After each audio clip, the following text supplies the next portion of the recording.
As we can see, the tallest building in Allentown is an Art Deco style building. The tallest building in Allentown is the PPL building, a 23-story Art Deco skyscraper completed in 1928. The PPL building was actually the headquarters for Pennsylvania Power and Light Company. It's a 23-story Art Deco skyscraper in Allentown, completed in 1928. Screen, share, hit that bell, and check Eddie's Linktree. All right, this PPL building is going to lead us down to many power lighting buildings across the United States, because there's so many. And everyone ready for this one? How long did this take to construct? The PPL building took 18 months to construct from 1926 to 1928. It's an impressive Art Deco skyscraper and a notable landmark in Allentown, Pennsylvania. Yes, now when we look at this building and we look at the foundation of the building, it reminds me similar Art Deco buildings where there's two different styles of architecture. The Empire State Building looks like this. It looks like they kind of built on top of an existing foundation in a different manner of construction. The PPL building's foundation is indeed different from its Art Deco skyscraper design, similar to the Empire State Building. This style is called setback skyscraper, where a smaller tower is built on top of a larger base, often using different architectural styles. So this building, as we see it on a different foundation or an older foundation, what existed on this location prior to the PPL building? Prior to the PPL building, the site was home to the Allentown Waterworks, which provided water to the city. The waterworks were demolished to make way for the PPL building's construction in 1926. Yes, and I would imagine that that original building used the same bottom floor, so to say. The PPL building's base appears to be the original structure from the Allentown Waterworks, with the Art Deco skyscraper added on top. Well, do we have a historical narrative of that waterworks building, when that was constructed and how long? The Allentown Waterworks building was constructed in 1871. It took 12 months to build, before being demolished to make way for the PPL building in 1926. It was built on the site of the old Allentown Waterworks, which was demolished to make way for the new building. It's got some interesting works of art here on the bottom floor. Besides a giant door with a little door carved in for our little species here.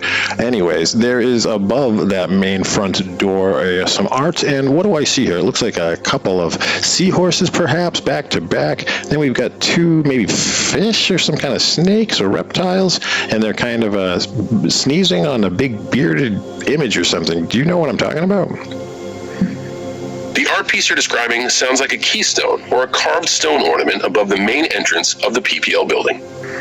Yes, it looks like water almost at the bottom of it. It looks like waves, kind of like the Fifth Element movie.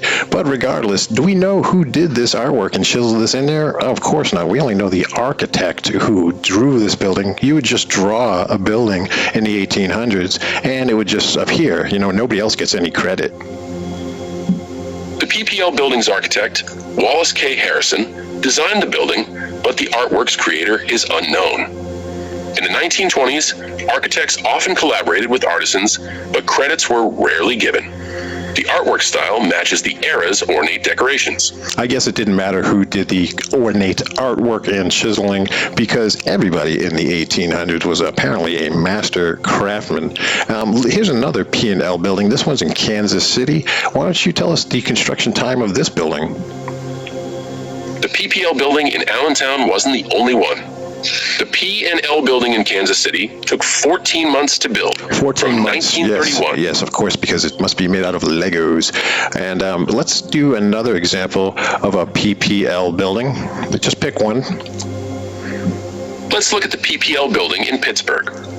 This 22-story building took 17 months to construct. 17 months, right. So there's one in Allentown, there's one in Pittsburgh.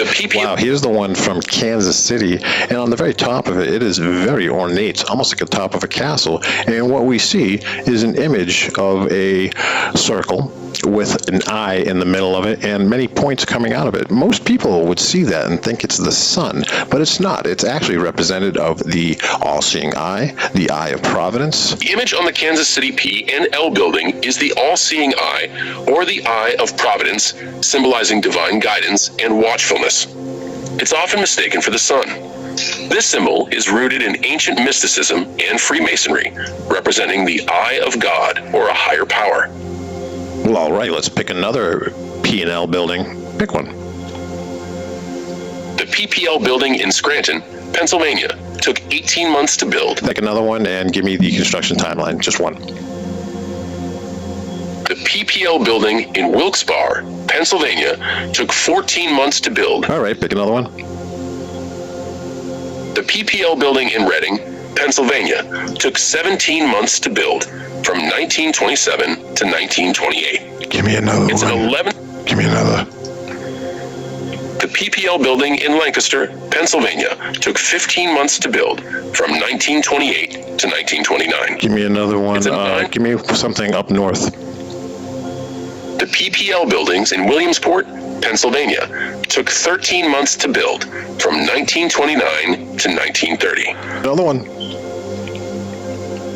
The PPL building in Hazleton, Pennsylvania, took 16 months to build, from 1928 to 1929.